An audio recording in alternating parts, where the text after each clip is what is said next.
হযরত ওমর রাদিয়াল্লাহু তাআলা আনহু এর শাসনামল। একদিন দুজন লোক এক বালককে ধরে নিয়ে আসলো তার দরবারে।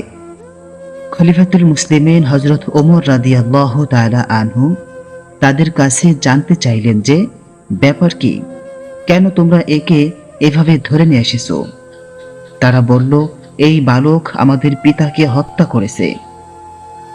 হযরত ওমর রাদিয়াল্লাহু তাআলা আনহু বালকটিকে বললেন, তুমি কি সত্যি তাদের পিতাকে হত্যা করেছো? বালকটি বলল, হ্যাঁ, আমি হত্যা করেছি, তবে তা ছিল দুর্ঘটনাবশত। আমার উট তাদের বাগানে ঢুকে পড়েছিল, তা দেখে তাদের পিতা একটি পাথর ছুঁড়ে মারল, যা উটের চোখে লাগে। আমি দেখতে পাই যে উটটি খুবই কষ্ট পাচ্ছিল, যা দেখে আমি রাগান্বিত হই এবং একটি পাথর নিয়ে তার দিকে ছুঁড়ে মারি। পাথরটি তার মাথায় লাগে এবং সে মারা যায়। হযরত উমর রাদিয়াল্লাহু তাআলা আনহু দুই ভাইকে বললেন, তোমরা কি এই বালককে ক্ষমা করবে? তারা বলল, না, আমরা তার মৃত্যুদণ্ড চাই। ওমর রাদিয়াল্লাহু তাআলা আনহু বালকটির কাছে জানতে চাইলেন, তোমার কি কোনো শেষ ইচ্ছা আছে? বালকটি বলল, আমার আব্বা মারা যাওয়ার সময় আমার ছোট ভাইয়ের জন্য কিছু সম্পদ রেখে যান, যা আমি এক জায়গায় লুকিয়ে রেখেছি। আমি আপনাদের কাছে 3 দিন সময় চাই, যাতে আমি সেই জিনিসগুলো আমার ভাইকে দিয়ে আসতে পারি। আমার কথা বিশ্বাস করুন। খলিফাতুল মুসলিমিন হযরত ওমর রাদিয়াল্লাহু তাআলা আনহু বললেন, আমি তোমাকে বিশ্বাস করতে পারি যদি তুমি একজন জামিনদার জোগাড় করতে পারো, যে নিশ্চয়তা দেবে যে তুমি ফিরে আসবে। বালকটি দরবারের চারদিকে তাকালো, কিন্তু এত মানুষের মধ্যে কেউ তার জামিনদার হলো না। সবাই নিচের দিকে তাকিয়ে রইল।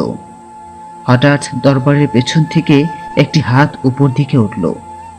কার হাত ছিল এটি? প্রখ্যাত সাহাবী হযরত আবু যর গিফারি রাদিয়াল্লাহু তাআলা আনহু। তিনি বললেন, আমি তার জামিনদার হব। চিন্তা করুন, জামিন মানে হলো যদি বালকটি ফিরে না আসে তবে আবু যর গিফারি রাদিয়াল্লাহু তাআলা আনহু এর শিরচ্ছেদ করা হবে। সুতরাং বালকটিকে ছেড়ে দেওয়া হলো। একদিন গেল, দ্বিতীয় দিনও গেল, বালকটি আসলো না। তৃতীয় দিনে দুই ভাই হযরত আবু যর গিফারি রাদিয়াল্লাহু তাআলা আনহুর কাছে গেল। আবু যর গিফারি বললেন, আমি মাগরিব পর্যন্ত অপেক্ষা করব। মাগরিবের কিছুক্ষণ আগে আবু যর গিফারি রাদিয়াল্লাহু তাআলা আনহু দরবারের দিকে রওনা হলেন। মদিনার লোকজন তার পেছন পেছন যেতে লাগলো। সবাই দেখতে চায় কি ঘটে। আবু যর গিফারি রাদিয়াল্লাহু তাআলা আনহু একটি বালকের ভুলের কারণে আজ জীবন দিতে যাচ্ছেন।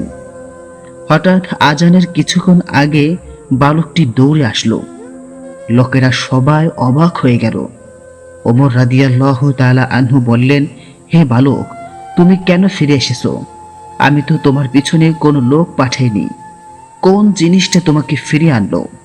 বালকটি বলল, আমি চাই না যে কেউ বলুক একজন মুসলিম কথা দিয়েছিল কিন্তু সে তার কথা রাখেনি, তাই আমি ফিরে এসেছি। হযরত ওমর রাদিয়াল্লাহু তাআলা আনহু আবু যর গিফারিকে জিজ্ঞেস করলেন, হে আবু যর, তুমি কেন এই বালকের জামিন হলে? আবু যর গিফারি রাদিয়াল্লাহু তাআলা আনহু বললেন, আমি দেখলাম একজন মুসলমানের সাহায্য প্রয়োজন। আমি চাই না যে কেউ বলুক একজন মুসলমানের সাহায্য প্রয়োজন ছিল কিন্তু কোনো মুসলমান তাকে সাহায্য করেনি। এই কথা শুনে দুই ভাই বলল, আমরাও চাই না যে কেউ বলুক একজন মুসলমান ক্ষমা চেয়েছিল কিন্তু অন্য মুসলমান তাকে ক্ষমা করেনি। তারপর বালকটি মুক্তি পেল। সুবহানাল্লাহ।